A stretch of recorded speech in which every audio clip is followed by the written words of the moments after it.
Some things are never meant to be fixed until they are. Max knew this better than anyone. Once a man with purpose, now a mechanic at the edge of town, his hands bore the scars of a past that refused to let go. The faded red of his shop, now a shelter for broken machines, mirrored the life he had created. Damaged, neglected, barely holding on. Then Leo appeared, a boy, alone, in a broken wheelchair. Max had no choice. His tools became his redemption. With each turn of the wrench, something stirred in him, a long-forgotten fire. The world outside had never cared for him, and he'd learned not to care for it. But now, with the sound of a private jet roaring into the quiet sky, everything was about to change. The price of kindness, a debt that no one could pay. If you believe in helping those in need, subscribe now. A new chapter of life awaits, one that will test the limits of Max's spirit, a journey that begins with a boy in a wheelchair. Max had always thought of himself as a shadow of a man, fading into the backdrop of his own life. His shop, Max's Fix-It, was a far cry from the thriving businesses in the city. Dusty, cramped, and full of the mechanical hum of life being restored, it was the only place he could feel like something still mattered. For years, his wrench and his broken soul had been all that he could rely on. The day Leo arrived, Max was just finishing up on an old delivery van, its engine sputtering in protest. The boy appeared out of nowhere, rolling toward the shop in a wheelchair that barely held together. His thin frame was hunched over, his face pale but determined. He was no older than 10, yet the weight of the world seemed to rest on his small shoulders. "Excuse me, mister. Can you fix this?" Leo's voice was quiet, but the desperation was clear. Max looked up. The wheelchair was a mess, worn-down wheels, a crooked frame. It was a miracle it still worked at all. Max had seen machines in worse shape, but something about Leo's request hit him differently. He hadn't expected a child to find his humble shop, let alone ask for help. "You need a new one," Max said, wiping his hands on a rag. "That one's beyond repair." "I don't need a new one," Leo replied softly, his eyes not meeting Max's. "I just need this one to work." Max paused. Something inside him stirred. He should have turned Leo away. His own financial struggles were mounting, and he could barely keep his business afloat. But something about Leo's quiet resolve, his determination to make do with what he had, tugged at Max's heart. "I'll fix it," Max said, the words falling out before he had a chance to reconsider. As Max worked, the hours stretched on. The boy didn't leave the shop, watching quietly as Max took apart the wheelchair, studying its every flaw. The process felt strangely familiar, like breathing life into a machine that had been forgotten. In the quiet, Max found a sense of peace he hadn't known in years. The more he worked, the more he realized it wasn't just the wheelchair he was repairing. It was himself. Every click of the wrench, every twist and turn, was bringing him back from a place of emptiness, pulling him out of the dark. He was giving someone, a chance. By the time the sun was setting, the wheelchair was no longer the broken thing it had been. Max had strengthened the frame, replaced the wheels with custom parts, and even added a new motor that gave it a smooth, effortless glide. Leo looked up, his eyes wide with disbelief. It's perfect," the boy whispered, a smile finally breaking through his quiet demeanor. Max nodded, but there was something in the back of his mind, a sense that this was only the beginning of something bigger, something that would change everything. As Leo rolled out of the shop that evening, Max felt a shift in the air. The work had been simple, but the act of giving had felt profound. But as night fell, the distant sound of jet engines hummed on the horizon. The quiet stillness of the town was broken by the sharp roar of an aircraft descending from the skies. Max looked up, his curiosity piqued. Minutes later, a sleek, black private jet touched down on a small airstrip just outside of town, its engines roaring as it slowed to a stop. Max stood frozen, wondering what it all meant. That's when they came. Two men, well-dressed, confident, and carrying an air of wealth and power. They approached the shop, their shoes clicking on the gravel. Max felt his stomach tighten. He wasn't sure what was happening, but he could sense it. It wasn't just a coincidence. One of the men stepped forward, his expression stern yet grateful. "I'm Grant Rivers," he said, extending a hand. You've done something for my grandson that no one else could. I want to personally thank you." Max blinked, trying to process the words. "Grandson?" "Leo," Grant said, his voice heavy with gratitude. "I don't know what you did, but I owe you." Grant's words didn't fully register. All Max could think of was the strange weight of the moment. Leo wasn't just some boy. He was the grandson of one of the wealthiest men in the country. "And," Grant continued, "I'd like to offer you something in return. A job. A life-changing opportunity." Max's heart raced. What was he getting into? Max stood there, his hands still in the air, unsure of what to do with it. Grant Rivers was staring at him with a calm intensity that felt almost unnerving. Beside him, the other man, tall, sharp-faced, with eyes that didn't blink, watched him like a hawk. Max had repaired many things in his life, but this moment was unlike anything he'd encountered before. A job? A life-changing opportunity? Max glanced at the now improved wheelchair resting on the counter, the boy who would soon enjoy its freedom, the man offering him the world. It was a lot to digest. "Look," Max said, rubbing the back of his neck nervously, "I'm just a mechanic. I'm not looking for anything fancy. I'm just trying to get by." The words felt like a confession. He didn't want to admit it, but that was the truth. He was barely keeping his shop afloat. There was no room for distractions, no room for offers like the one Grant was laying out. Grant didn't seem fazed. He didn't even flinch at Max's hesitation. "I understand, but think of it this way. Your skills, what you did for Leo, there's something more. We could use someone like you at Rivers Mobility." He gestured to the sleek jet behind him, the engine still cooling down, a symbol of wealth and power. "We specialize in cutting-edge mobility devices for people with disabilities. The work we do, it can change lives. Your work, Max, it could be part of something bigger than just fixing a few machines." Max didn't respond immediately. He felt the weight of the words sink in, but it didn't make him feel any less out of place. A part of him wanted to turn away, to reject the offer before it got any more real. But there was another part, the part that had been buried for so long, that wanted to believe in something, anything that could pull him out of his rut. "I," Max began but stopped himself. His mind was racing. How could he say no to something like that? But how could he say yes either? He had no business in a high-tech facility, no expertise in advanced devices. He had no idea how someone like him would fit into their world. "Think about it," Grant continued, his voice warm but firm. "We're building something here, Max. We're not just fixing machines. We're giving people a chance to live their lives fully. You've already done that for Leo. Imagine what you could do for others." Max's mind flashed to the boy, Leo, his small face lighting up as he tested the new wheelchair. He thought about how that moment had made him feel useful, needed. For the first time in years, he felt like his hands weren't just tools of survival. They were tools of change. But that was Leo. He was one person, one small, fragile soul who needed help. The scale of the work Grant was talking about felt impossible.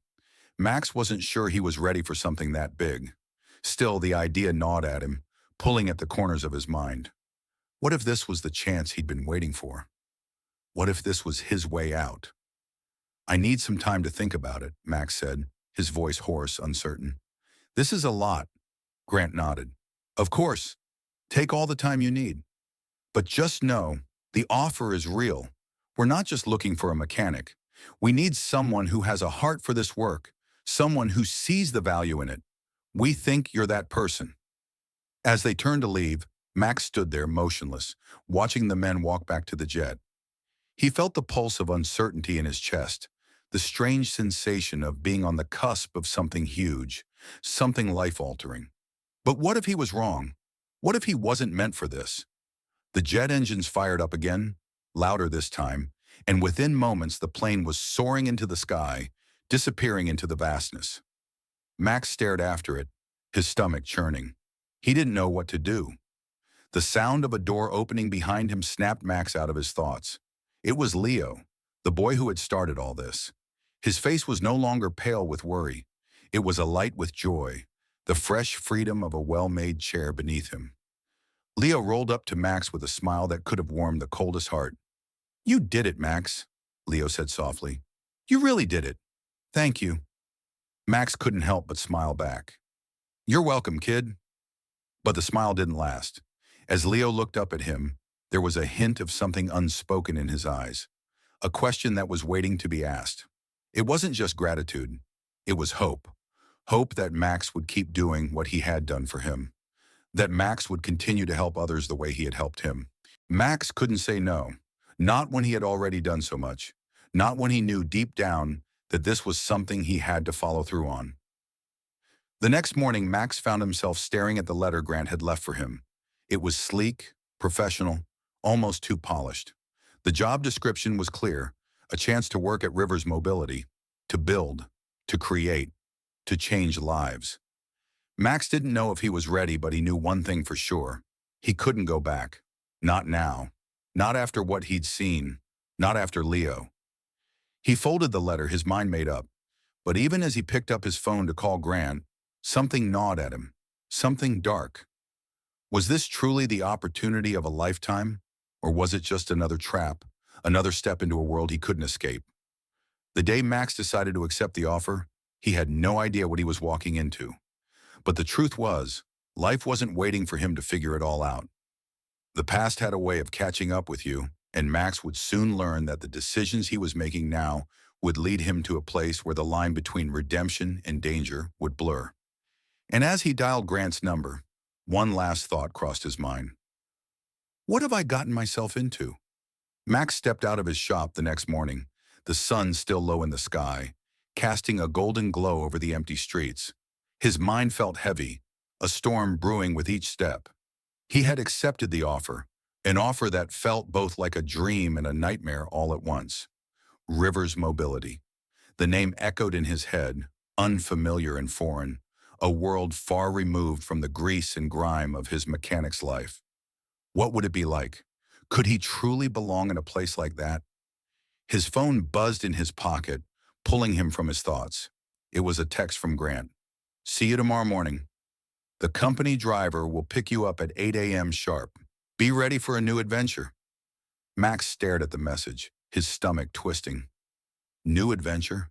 It sounded like something out of a movie. But this wasn't a movie. This was his life, his decision. By 8 a.m., the sleek black car pulled into the lot in front of Max's shop, its engine humming with quiet power. The driver, a stoic man with dark sunglasses, stepped out and gave Max a curt nod. No small talk, no pleasantries, just a quiet, efficient kind of professionalism that made Max feel even more out of place. Max climbed into the back seat and the car pulled away. As they left the small town behind, Max watched the world shift. The buildings grew taller, the streets more polished. He felt the weight of the change settle over him, an unfamiliar tension tightening in his chest. Was he really ready for this? He glanced at the city skyline in the distance, wondering what awaited him there. It didn't take long for Max to understand just how far he was stepping into unknown territory. The Rivers Mobility headquarters was like nothing Max had ever seen. It was a towering structure of glass and steel, cutting through the sky with sharp precision. As they drove through the sleek, modern gate, Max felt the sharp contrast between this place and the faded, humble shop he called home. The car pulled to a stop in front of the massive glass doors, which slid open automatically as they approached. Max stepped out, his heart pounding in his chest. He could feel the weight of the moment, the beginning of something that could either make or break him. The driver opened the door for Max, offering a stiff nod. "Mr. Rivers is expecting you," he said, leading Max into the building. Max couldn't help but feel like he was walking into a whole new world. The floors were polished marble, gleaming beneath the soft lights. People in crisp, tailored suits moved past him with a purpose, their eyes trained forward, as if they were all part of something bigger. Max felt like an intruder, out of place in his worn jeans and faded jacket. They stopped in front of a large elevator. The driver pressed a button, and they ascended in silence, the hum of the elevator the only sound between them. When the doors opened, Max was greeted by a receptionist, an impeccably dressed woman who smiled as she stood up from her desk. "Mr. Maxwell, welcome," she said with a practiced warmth. "Mr. Rivers is expecting you. Please follow me." Max followed her down a hallway lined with sleek, modern artwork and glass walls that looked out over the city. The offices, the design labs, everything here felt so polished, so new. Grant Rivers' office was at the end of the hall, a massive space that overlooked the city. The walls were lined with bookshelves and glass display cases filled with cutting-edge mobility devices. From wheelchairs to prosthetics, each item seemed like a work of art. Grant stood up as Max entered, offering a firm handshake. "Max," he said, his voice warm but authoritative, "it's good to finally have you here." Max swallowed, trying to steady his nerves. "Thanks for having me." Grant gestured for him to take a seat across from his desk, then moved to a nearby window. The view was breathtaking, a panoramic sweep of the city stretching far below them. "You've got skills, Max. You've got the heart, too. That's why I wanted you here," Grant said, his eyes narrowing as if contemplating something. "This company isn't just about innovation. It's about changing the way people experience the world. And you," he turned to Max, "you've already done that for one person. We want you to do it for thousands more." Max shifted uncomfortably in his chair. It was one thing to help a kid like Leo, but helping thousands? The weight of it settled on him like a stone. Was he truly up for this? "I've been in this industry a long time," Grant continued, pacing in front of the window. "But I've never seen someone work with their hands the way you do. The way you approach problems, the way you think. There's a creativity in you that we need." Max nodded slowly, trying to wrap his mind around the gravity of the situation. He had always been just a mechanic, a man with a wrench and a problem-solving mind. But here, in this high-tech facility, his hands were meant to do something more. It wasn't just about fixing. It was about designing, creating. "Now," Grant said, turning to face him, "I want you to meet the team. They'll be the ones guiding you, but we'll be counting on you to bring your skills to our most important project yet." Before Max could respond, the door opened and three people walked in. A woman, her dark hair tied back in a ponytail, stepped forward. "Max, this is Dr. Evelyn Harris." "She's our head of R&D, Grant said. Dr. Harris extended her hand with a smile that didn't quite reach her eyes. Next was a man with a buzz cut and a military posture. Jason, the lead engineer. He gave Max a firm handshake. And then there was Leo's grandfather, who had joined them. "Leo's health is improving by the day thanks to you, Max," Grant said, his voice softening. "We want to ensure we never have to rely on a repair again. We want to rebuild." Max's chest tightened. Rebuild. The word echoed in his mind. It was no longer about fixing things. It was about reinventing them. As the meeting continued, Max's mind swirled with the possibilities. But with each idea they discussed, the weight of it all pressed down harder. The team was already working on cutting-edge technology, advanced prosthetics, custom-made mobility devices. But Max was still unsure if he was capable of truly contributing. Could someone like him, a man used to the grease and sweat of engines, truly work alongside these specialists? The room buzzed with technical jargon that Max didn't fully understand. But amidst it all, one thing became clear. This wasn't just a job. It was a responsibility, and Max had no idea what he was getting into. When the meeting ended, Grant gave him a look, as though trying to gauge his readiness. "Think about it, Max. This is where you make a difference." Max nodded, but the unease in his gut wouldn't go away. As he stepped out of the office and into the hallway, a thought struck him. Was this the right path? Or was it all just another way to escape the life he'd built? He had a choice to make, but the consequences of that choice were beyond anything he'd ever known.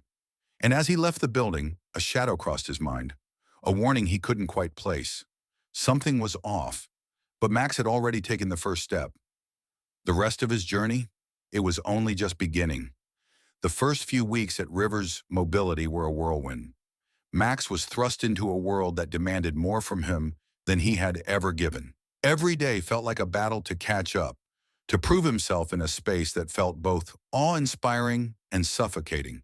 The team was talented, brilliant even, but they moved at a pace that Max could barely keep up with. Their conversations about biomechanics, neural interfaces, and synthetic materials often left him feeling like an outsider. Max spent his days in the workshop, working with some of the most advanced tools he had ever seen, his hands moving almost automatically as he adjusted, repaired, and tinkered with the devices the team designed. It was clear he was good at what he did. His craftsmanship was impeccable, and his attention to detail earned him respect from the engineers. But no matter how hard he worked, he couldn't shake the feeling that he was out of his depth.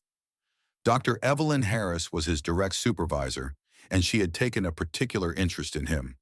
She was a scientist, sharp, analytical, and almost impossibly driven. She saw potential in Max, often pushing him to work harder, faster. Sometimes her praise felt like an added weight to his already strained shoulders. "You're not just a mechanic anymore, Max," she'd tell him, her voice both encouraging and demanding. "You're helping us shape the future. Every adjustment you make, every fix you perform, you're laying the groundwork for something that will change lives."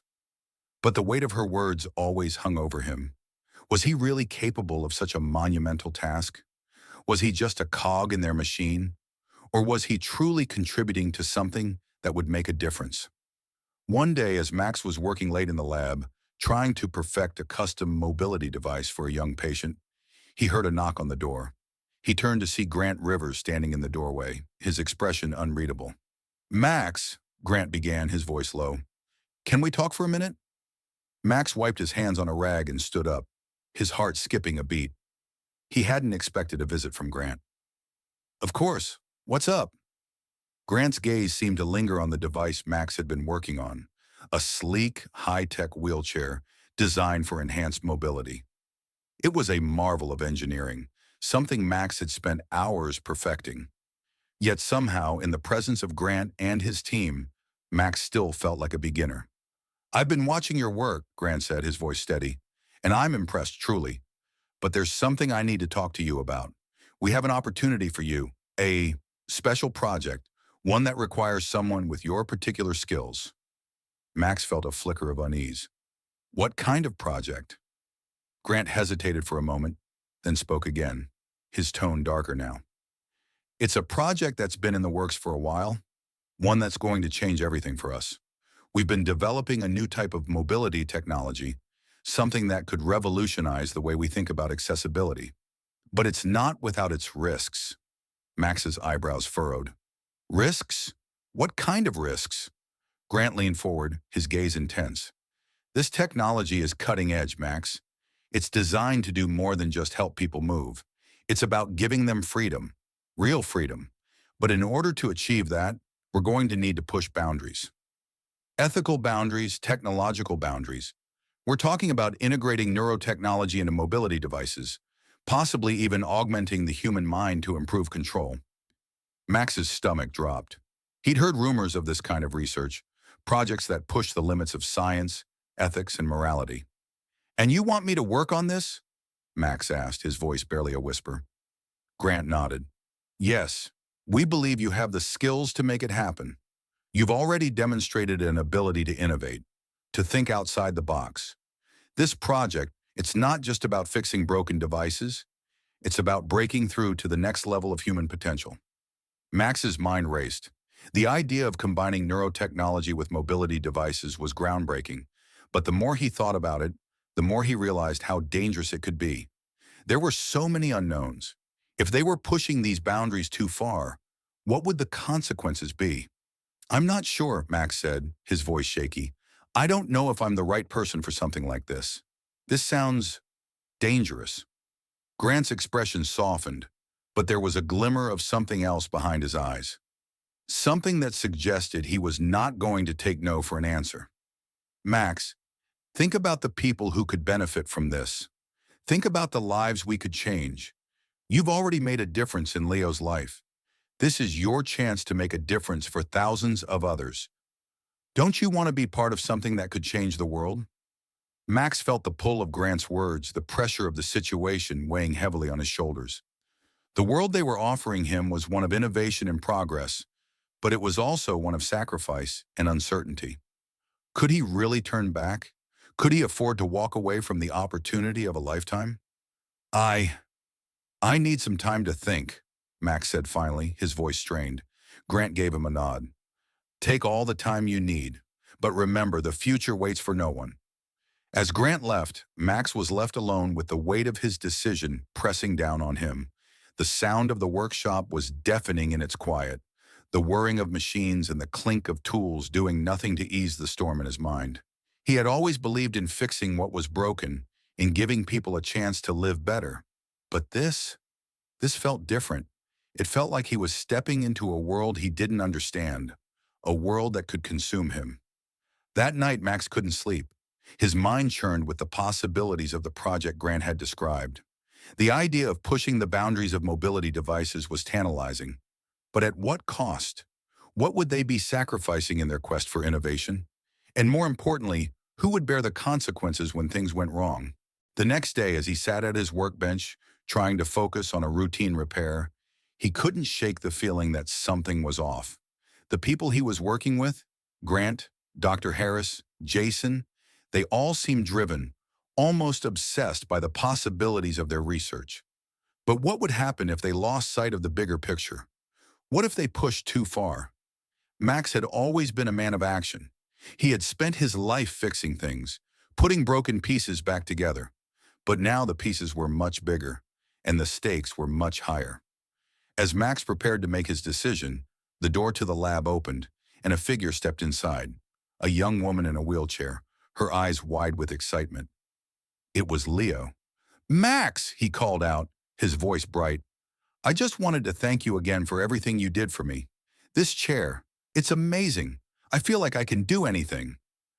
Max smiled, his heart lifting, as Leo's joy was contagious.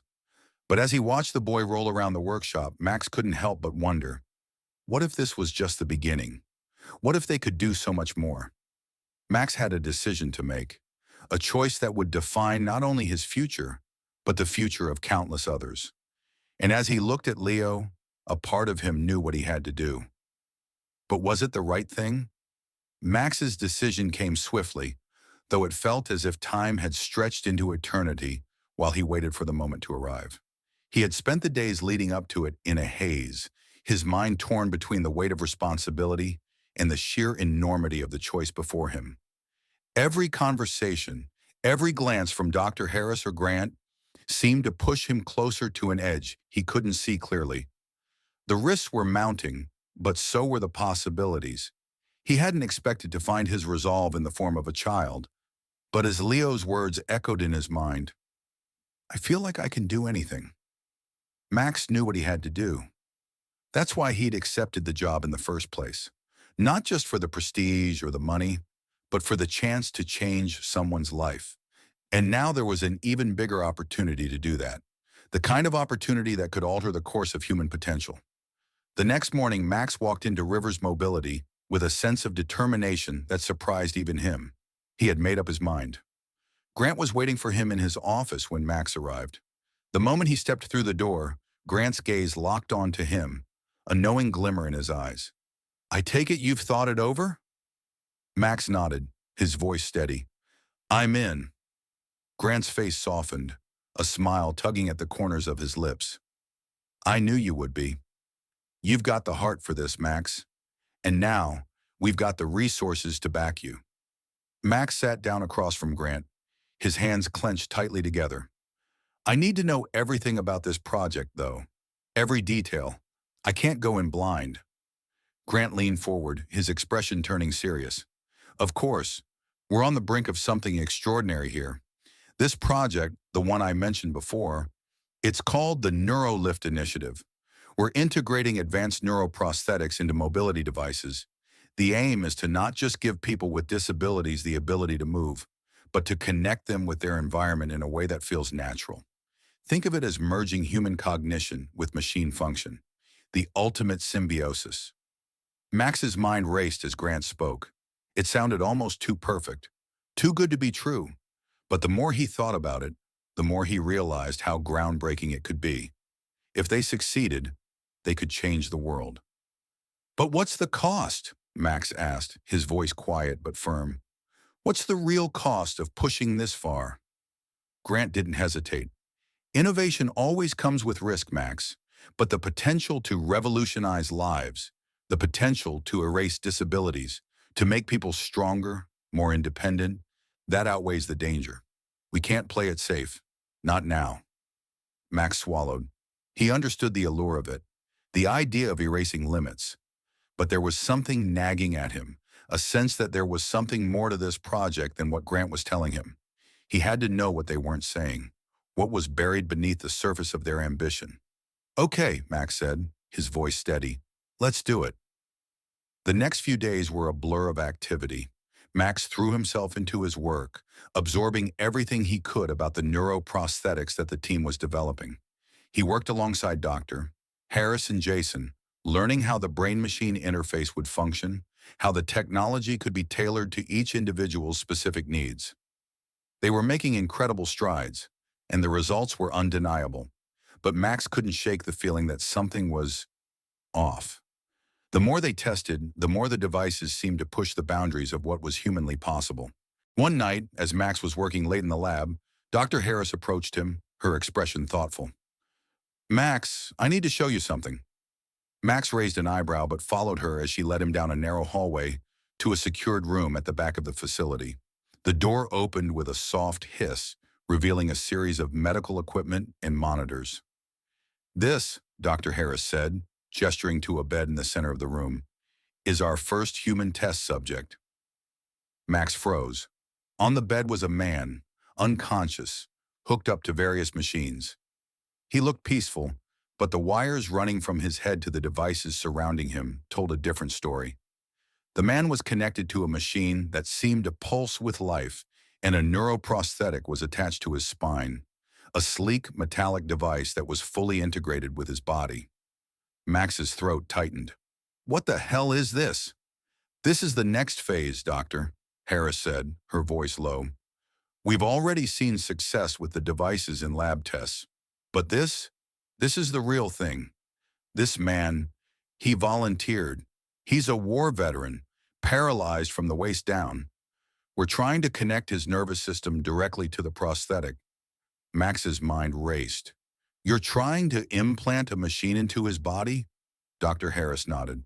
Not just any machine, a living system, something that can respond to thought, something that can amplify the mind's natural abilities. If we can get this to work, he won't just be able to walk again. He'll be able to move in ways that no human could before. Max felt a cold sweat trickle down his spine. This was beyond anything he had ever imagined. It wasn't just about mobility anymore. It was about control, about merging man with machine in a way that was irreversible. I don't know about this, Evelyn, Max said, his voice hoarse. This is dangerous. We're messing with things we don't fully understand. Dr. Harris's eyes flashed with something cold, something distant. This is the future, Max. This is what we've been working for. You can't back out now, not after all the progress we've made. Max didn't say anything for a long moment. He wanted to run. He wanted to walk away, but he knew he couldn't. He had crossed a line. There was no turning back. The next day, Max walked into the lab, ready to push forward despite the fear gnawing at him. But something was different. There was an energy in the air, a feeling that they were on the edge of something monumental, something irreversible.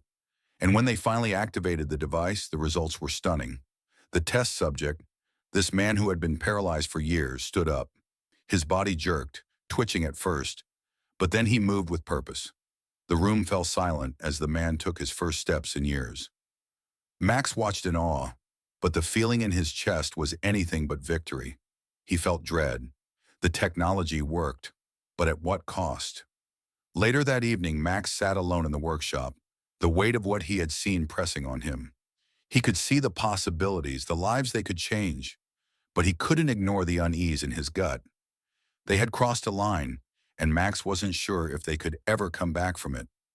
The door to the lab opened, and Grant stepped inside, a proud smile on his face. Max, he said, we did it. We've made history. Max looked up at him, a mix of awe and fear in his eyes. Yeah, he said quietly, we did, but I'm not sure it's the history we should be making. Grant's smile faltered for just a moment. What do you mean? Max took a deep breath.